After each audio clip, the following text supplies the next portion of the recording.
Hey guys, in this video I'm going to show you how you can set up C and C++ support on your Visual Studio Code editor on your Windows 11 operating system. So for this you will need two things. First one is obvious, which is Visual Studio Code. So if you haven't installed Visual Studio Code, I will recommend you to install it. It's a very easy and simple process, and if you don't know how to install Visual Studio Code, I will put the link of the video in which I have shown how you can install and use Visual Studio Code. And once you have Visual Studio Code, we need a second tool which is called a compiler, right? So a compiler will help you to compile your C and C++ code on any operating system. So for Windows, we are going to install the MinGW compiler. So let's start with that. So first of all, open your favorite browser and search for MinGW. And in the search result, you will see some websites. So don't click on the first website which you will see here, which is from SourceForge. You need to open this website which says mingw-w64.org. So just click on this link which says mingw-w64.org. And once this website opens, you will be able to see the overview here. And on this website, you can click on the downloads link here. So here you will be able to see all the download link for MinGW for different operating systems. So the one we are looking for is the Windows version. So we are going to click on this link which says MinGW W64 builds. So just click on this link, which is going to open this kind of window again. And from here you can download the MinGW builds from SourceForge. So you need to click on this link now, right? So SourceForge link was shown directly in the search result, but you need to go through this website in order to come to this website. And once you are redirected to the sourceforge.net website, you will see that MinGW 64-bit installer exe file will be downloaded on your Windows 11 operating system. So once this file is downloaded, I'm going to click on this file. And then you will see this warning which says, do you want to allow this app from unknown publisher to make changes on your device? I trust this, so I will click on yes here. And I'm going to minimize this browser. And you can see MinGW installer has been started on my Windows 11 operating system. So on the first window, I just need to click on next here, which is going to start the installation. Here you can choose the version for MinGW. So I'm going to choose the topmost option, which is 8.1.0 at the time of making this video. You can also choose the architecture. I'm going to choose x86-64, and then you can choose the threads. So generally for threads, I always choose POSIX, but you can also choose Win32 also. Also exception, you have two options. I will leave it as default. And then you have the build revision. I will leave it as default also, and then click on next.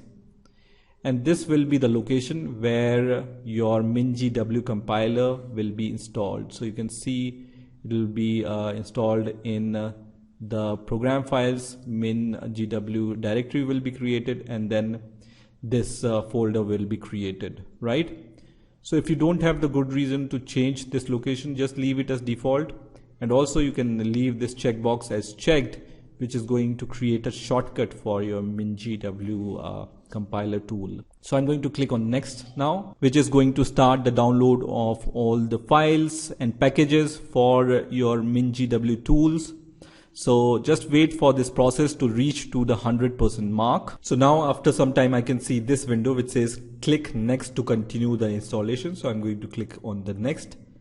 And now I can see this message which says MinGW has been successfully installed, and I can click on finish to complete the installation. So let me click on the finish button. So once I click on the finish button, MinGW is installed on my Windows operating systems. So now once MinGW is installed, first of all, we need to know the location where MinGW is installed. So at the time of installation, you might have noted the location. So let me show you the default location where MinGW will be installed. So you need to go inside the C directory and then go inside program files, and then you will be able to see this mingw-w 64-bit folder here, and then this folder will be there. So this is the location where mingw is installed. Then you need to go inside mingw 64, and here under the bin folder you will see all the files which will help you to compile your C or C++ programs. Okay, so go until the bin folder, right, and you need to copy this path. Now we need to set the environment variable for mingw so that we can use GCC or G++ command on our Windows command prompt or PowerShell or terminal. So for that, what you need to do, you just need to click on search and then search for edit env, and it's going to show you this result which says edit environment variables for your account, and you can see this window is going to open, right? Now if you can't find this edit environment variable window using the search option, then you can always open the control panel, and then once control panel opens, you need to view by category here, and then click on system and security, and then once again click on system here, which is going to open the settings app, and here it's going to show you in about section this link which says advanced system settings. So just click on that and then click on environment variables, which is also going to open the same window. So you can choose any one of the method. So once this environment variables window opens, select path under system variables and then click on edit and then click on new here. Okay, so it's going to allow you to add a new environment variable, and then just copy the path until the bin folder inside your mingw 64-bit folder. Okay, so this path is until bin folder. Okay, and once you copied it, you can just add this path here inside your environment variables, and then just press enter, which is going to add your path, and then click OK here, and then click OK, and then once again click on OK. And now you can close all the windows here, and now we can test our GCC and G++ versions and commands, right? So you can open the command prompt by just pressing CMD, and then open the command prompt from the result. And once the command prompt is open, here you can just write GCC space -- version and then press enter. And if you see some result which looks like this, that means GCC command is working successfully on your Windows 11 operating system. Similarly, you can also check the G++ command, which is also used to compile your C++ programs. So it's also going to show you this kind of result here. So once you see this kind of result, that means your GCC and G++ commands are working. So once you have installed the mingw compiler and you have set the environment variables for GCC and G++, we are ready to create our first C++ code. So let's start with the very basics. So what I'm going to do is I'm going to open my command prompt. So for that, I'm going to just search for CMD and then press enter, which is going to open my command prompt. And then let's say I'm going to create a folder in which I want to have all my C++ related files, right? So let's say I want to create this folder on my desktop. I'm going to just cd to my desktop first of all, and then I'm going to create a folder. And on command prompt, to create a folder, you can give this command mkdir, and then let's say I want to name my folder as my cpp app, and then I'm going to just press enter, which is going to create the folder with this name. You can also right click here and then create the folder if you want. You don't need to create it with the help of command prompt. So once this folder is created, I'm going to cd in this folder, and then when I type on the command prompt code space dot and then press enter, it's going to open Visual Studio Code, and this folder will be opened in Visual Studio Code from which I have given this command, right?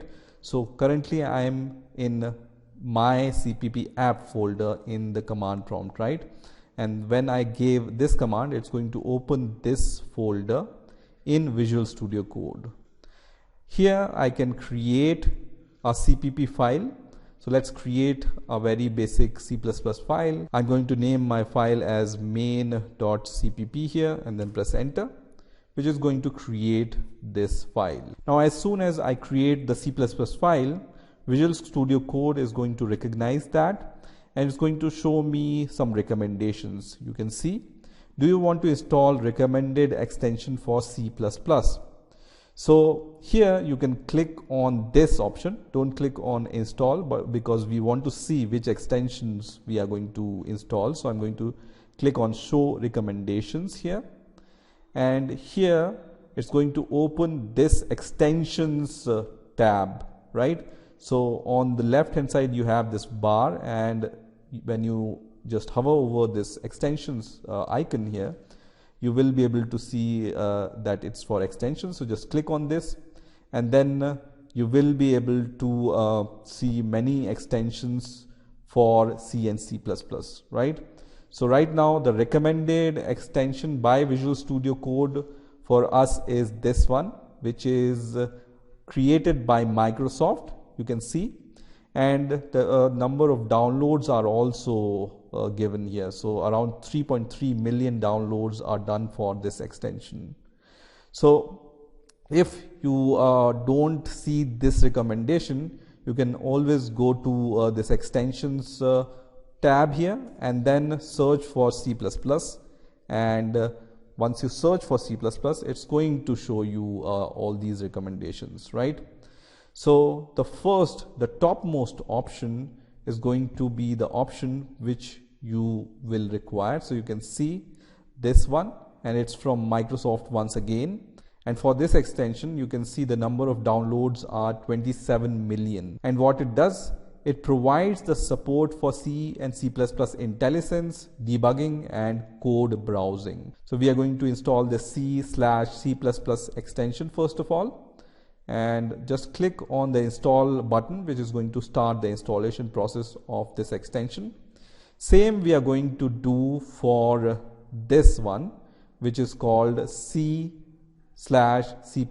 extension pack. So just choose this extension also, which is called C/C++ extension pack, and then click on install, which is going to install 9 essential C and C++ related packs, right?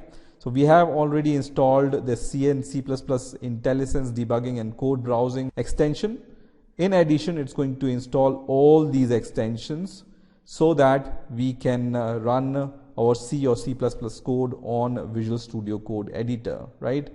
So if you want to use CMake or Make or any other kind of tool to build your C++ program, this extension is going to install all the related extensions for that. So you can see all the extensions in this pack are installed, and now you will be able to see disable and uninstall option. And let's write some code. So first of all, we are going to include this IOStream package. So I'm going to just write include, and you can see at every point you will get the IntelliSense to complete your code. So when I just type this angle bracket, it shows me all the options, and then when I just type IO, I can see all these packages which starts from IO, right? I need this IO stream, so I'm going to select this, and it's going to just add the ending angle bracket also. Then I'm going to create the main method, which is simple int main and then these parentheses and then these curly brackets. Here I just want to, let's say, print hello world. So I'm going to just write std : C out, and then I want to print hello world. So once you have written your code, you can save your code by just pressing Ctrl S, which is going to save your code, and then you are ready to run your code. So how you can run your code on your Visual Studio Code editor? So in order to run your code, you have the option to open the terminal and run your code there, or you can just select this terminal option and you have this run task, run build task. So I'm going to select this option which says run build task. You can also press Ctrl Shift B for running this build task. So let me just click on this.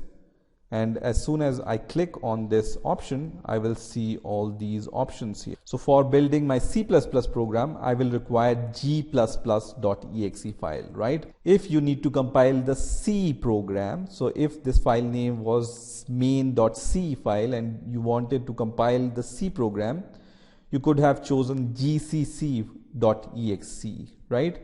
So for C++, we use g++. And for C programs, we use GCC.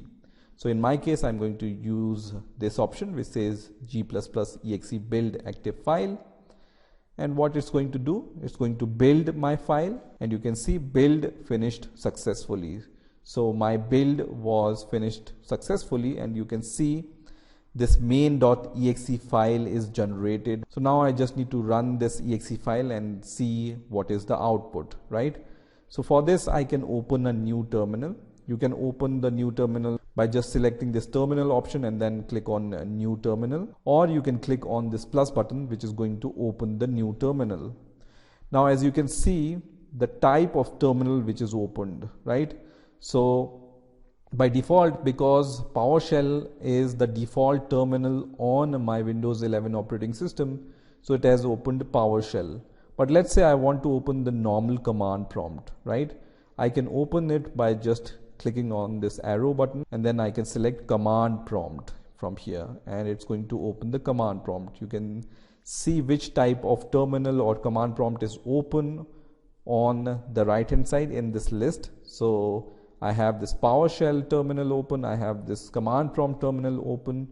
And it's similar to opening your CMD on your Windows operating system or PowerShell on your Windows operating system. So you can see this Windows PowerShell. So it's similar to opening these PowerShell or command prompt on your Windows 11 operating system. They are just opened in your Visual Studio Code. So they come integrated with your Visual Studio Code.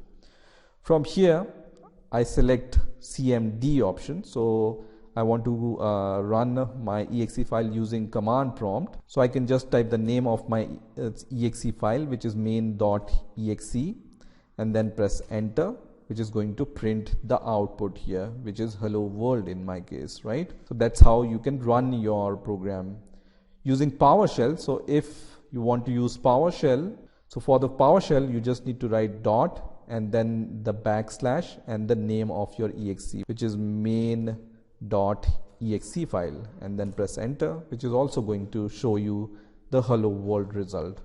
So you can run your exe file using command prompt also and from the PowerShell also. Now let me add some more code and I will show you how you can debug your C++ program on Visual Studio Code. So very simple, nothing complicated about this program. I just want to show how you can debug your C++ code. So in order to debug your C++ code, you select this option, which is called Run and Debug. And here you can see a few options. So you can click on Run and Debug button here, which is going to run your program in a debugger. You can also create a launch.json file to customize your debugging options, right?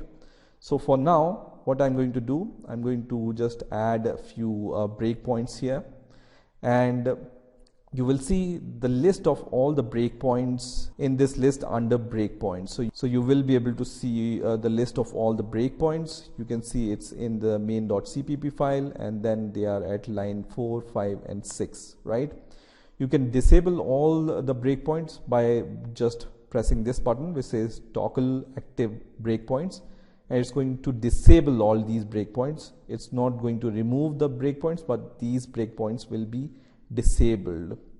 You can also remove all these breakpoints by just pressing this option which says remove all breakpoints, and it's going to remove all the breakpoints. So let me add these breakpoints once again, and let's run this debugger. So I'm going to click on run and debug button, and once again Visual Studio Code is going to ask us which debugger we want to use, right? So depending upon the debugger available on your Windows 11 operating system, you can choose from those debuggers. Because we have installed the MinGW as a compiler on our Windows operating system, we are going to choose the first option, which is C++ GDB LLDB. Okay, so I'm going to select this option, and this is going to give me once again these options, right? So now, as I said, for C++ programs, you choose the g++.exe file, and for C programs, you can choose gcc.exe files, right? So I'm going to select the g++.exe file for C++, and it's going to run my program in the debugger. And you can see it's starting the debugger here. And now my program is running in the debug mode. So how can I understand that my program is in debug mode? You will be able to see this specific color for debugging, right? So this bar color is changed for the debugging, and you will be able to see all these options for debugging. So from this option, you can continue to the next code, and then using this, you can step over in the code, and then you can step into the code and then step out of the code, and then you can rerun your debugging once again, and you can stop your debugging using this icon. Now, because we have added this breakpoint, our program execution is stopped at this line 4, which is our first breakpoint.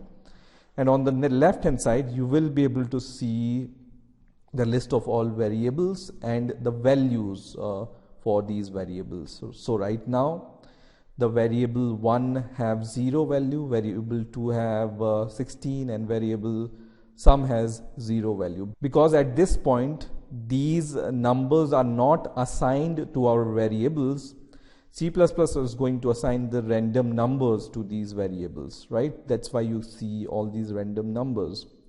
Now, when I just click on step over and move to the next breakpoint, what happens here? You can see num1 is equal to 5 here, right? I can also watch for some specific variables. Let's say I want to watch the variable called sum, which is this variable. I can type the name of the variable and then press enter, and then I can watch that variable specifically, right? So now the value of num1 is 5 because this line is executed, but still this line is not executed, so still num2 has been assigned any random number. In my case it's 16, but it can be any number because we haven't assigned 10 here because we are on this line. When we go to the next line by clicking on step over, you can see the number 10 is assigned to num2 variable, right? But still the value of sum is 0 because at this point our program execution is stopped at this point. So still the assignment is not has not been taken place. So when I step over to the next line, I can see the sum value, which is 15, and you can see I was watching this variable also, so this variable value is also 15, right? So this is how you can step over and step into a method or step out of the method using these buttons, and you can keep the track of all these local and global variables on this section. And then you also have the call stack. So right now we are in the thread 1, which is our main thread. If we were using multiple threads, you will be able to see in which thread what is happening here in the call stack, right? So this is how you can debug your code. You can stop this code by clicking on this stop icon here, and you will come out of your debugger, right? And you can see the output of your debugger in this debug console, right? So you will be able to see where your program execution is, where you have stopped in your program. So we stopped at breakpoint 3, breakpoint 4. So once I have chosen my debugger, I can next time I can always use this option from here, from this list, and then I can run the debugger again. Once you select all these options which I have shown you, and when you go to the Explorer section, Visual Studio Code is going to create this .vs Code file, and here this launch.json file is important, where all the options which you have chosen for debugging are saved. So here in this launch.json, I can see the configuration. The name of the configuration is g++.exe, which is the same name here, right? And you can provide multiple configurations in this launch file. That's why you can give the name to every configuration. The type is cpp dbg for cpp debugger.